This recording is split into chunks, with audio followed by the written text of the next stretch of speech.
निकालानंतर खतकर बाहेर निघण्यास सुरुवात. पारनेरमध्ये खासदार लंके विखे समर्थकांचा राडा. लंके समर्थक झावरे यांच्यावर प्राणघातक हल्ला.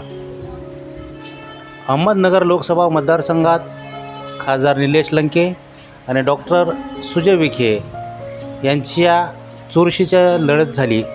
प्रचाराच्या काळात दोन्ही बाजूचे कार्यकर्ते आक्रमकपणे एकमेकावर टीका करत होते. सोशल मीडियातून वाद होत होते. आता निकालानंतरही खतखत बाहेर पडण्यास सुरुवात झाली आहे.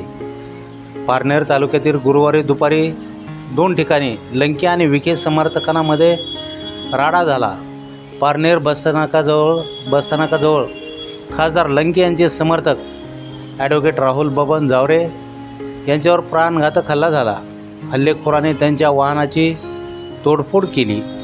यामध्ये जखमी झालेले झावरे यांनी उपचारासाठी जिल्हा रुग्णालयात दाखल करण्यात आले. तालुक्यातील पोलीस बंदोबस्त तैनात केला आहे. गुरुवारी दुपारी ही घटना घडली. याच सुरुवात कोरेगाव येथून झालेल्या सांगण्यात येते. पहिली घटना गोरगाव येथे घडली. सोशल मीडियातील वाद यामागील कारण असल्याचे सांगण्यात येते. त्यानंतर पारनेर शहरात बसस्थानकाजवळील घटना घडली. तेथे राहुल झावरे आपल्या वाहनातून जात असताना हल्लेखोरांनी त्यांची गाडी अडवून हल्ला केला. गाडीच्या काचा फोडण्यात आल्या. झावरे यांनाही मारहाण झाली. त्यात झावरे जखमी झाले आहेत. त्यांना उपचारासाठी जिल्हा रुग्णालयात दाखल करण्यात आले. घटनास्थळी पोलीस दाखल झाले.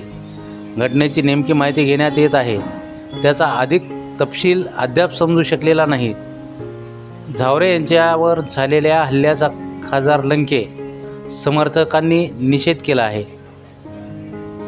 या निवडणुकीत पारनेर तालुक्यातील दोघाही उमेदवाराच्या समर्थकांनी टोकाचा विरोध करीत प्रचार केला. प्रचार काळातही छोटे मोठे वाद झाले होते. निकालानंतरही सोशल मीडियातील पोस्टवरून वादाचा भडका उडताना दिसून येत आहे.